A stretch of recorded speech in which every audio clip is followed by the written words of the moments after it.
Bonjour, mon nom est Marie-Andrée Gauthier, je suis coordonnatrice générale au Réseau des tables régionales de groupes de femmes du Québec. Je suis ici pour vous présenter la trame 2, intitulée « Incarner notre projet de société ». Quel est le projet de société qui anime le mouvement de l'action communautaire? Qu'est-ce que ça signifie de l'incarner au sein de nos organisations, dans nos structures, par nos façons de faire et nos pratiques au quotidien? Est-ce qu'on y arrive?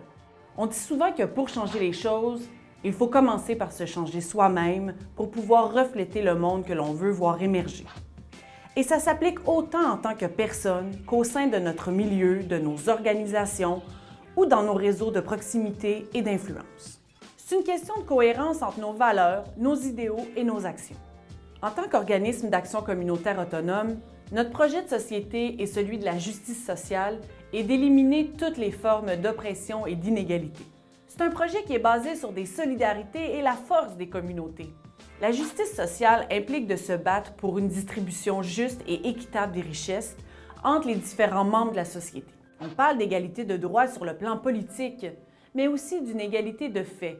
Par exemple, le droit au logement, à un revenu décent, à une vie libre de violences physiques ou institutionnelles, à l'éducation et à la culture. La justice sociale vise à prendre en compte les besoins de toutes les personnes et de toutes les communautés. Mais on n'y arrivera pas sans aussi viser la justice migratoire, la justice climatique et la lutte contre le racisme. Ça demande plusieurs actions collectives et individuelles pour éliminer toute discrimination, mais aussi et pour permettre à toutes les personnes d'avoir les moyens nécessaires pour participer pleinement à la société. Faire progresser la justice sociale, c'est agir pour abattre toutes sortes d'obstacles. On peut penser par exemple à ceux liés au statut économique, au sexe, à l'âge, à l'origine, à la couleur de peau, mais aussi à la religion et aux croyances, à la santé physique ou mentale, à l'orientation sexuelle ou l'identité de genre, ou au handicap. Évidemment, tout comme la société plus large, le mouvement communautaire est vaste et diversifié. Ce qui fait que notre projet de société se précise, s'articule, se déploie et se revendique de toutes sortes de façons différentes. Mais si la justice sociale est le phare qui nous guide et le projet de société qu'on vise, c'est notre responsabilité de temps à autre de prendre un moment d'arrêt, un moment collectif d'introspection. La trame Incarner notre projet de société nous invite à remettre en question le fonctionnement de nos organisations. Elle propose des discussions autour de la cohérence de nos actions et de nos revendications. Un regard sur les pratiques qui façonnent les mobilisations actuelles. C'est un espace pour penser notre mouvement en perpétuelle évolution. En tant que mouvement d'action communautaire autonome, quelles sont les valeurs qui sont au cœur de nos activités et comment est-ce qu'on peut les incarner dans nos actions ou à travers nos alliances? Si on veut incarner notre projet de société, il faut prendre le temps de se questionner, d'échanger, d'aller à la rencontre et de s'inspirer.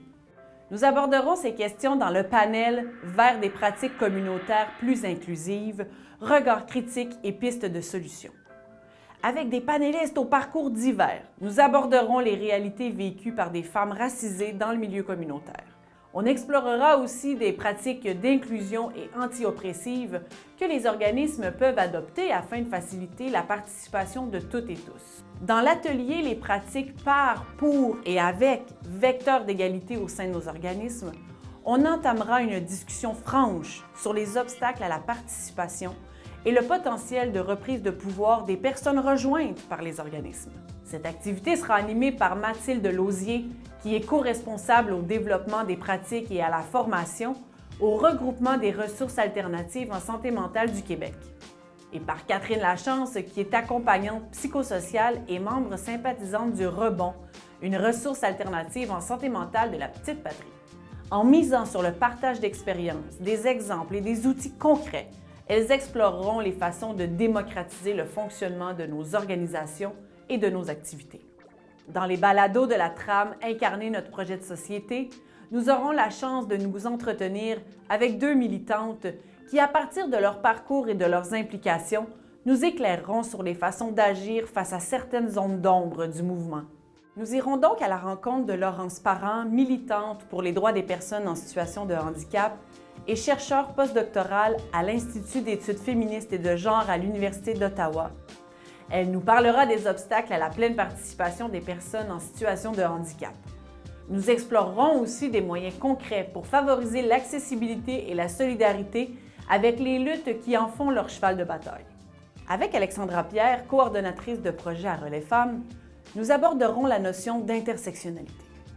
Nous verrons comment cette approche d'intervention et ce cadre d'analyse est plus accessible qu'il ne le semble. On y verra par exemple comment la conception de l'interdépendance des droits et des luttes nous amène à élargir les possibilités et les potentiels en termes de solidarité. Sur ce, je nous souhaite un superbe forum. J'espère que les échanges et les réflexions seront riches et constructives pour que notre mouvement continue à se développer et à se rapprocher du projet de société qui nous unit. On se revoit à la conférence de clôture où je vous ferai part de mes réflexions et de ce que j'ai appris au fil de la trame et du forum. À bientôt!